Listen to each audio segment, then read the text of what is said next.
He's a manager now. Who gives a shit? We deal with lots of different people.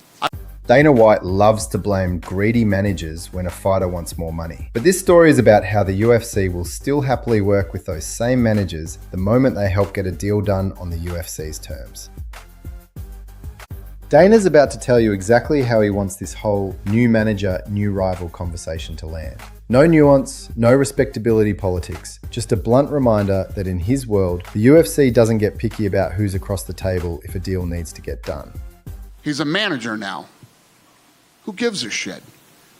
We deal with lots of different people. I wouldn't call Eddie Hearn a rival anything.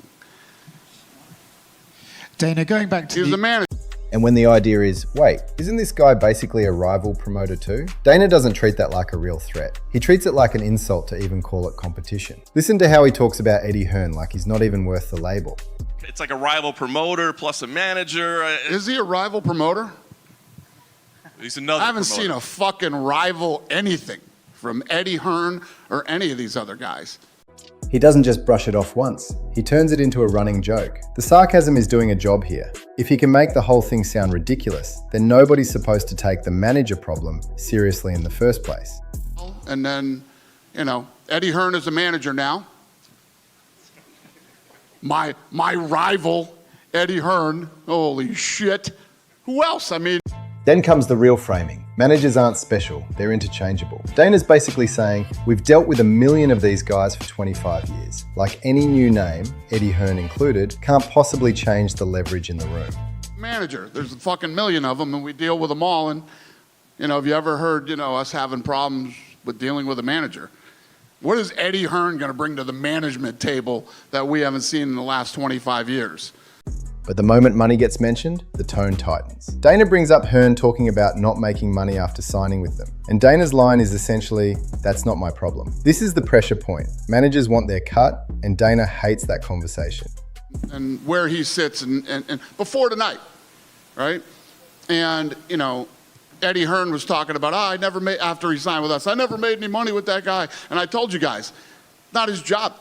Now here's where the hypocrisy starts to bite. Jake Paul's about to fire back with a very specific receipt. Don't talk shit about somebody's manager when that same guy is described as the CFO of your company, the kind of suit you rely on when billions are on the line.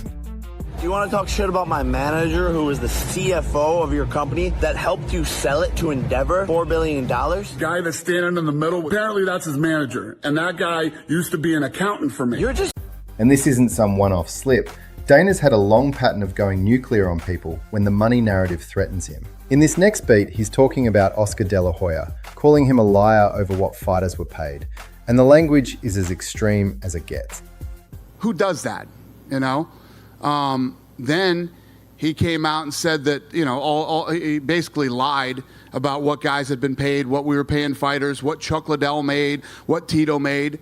He's a liar. And I called him out for being a piece of shit and a liar.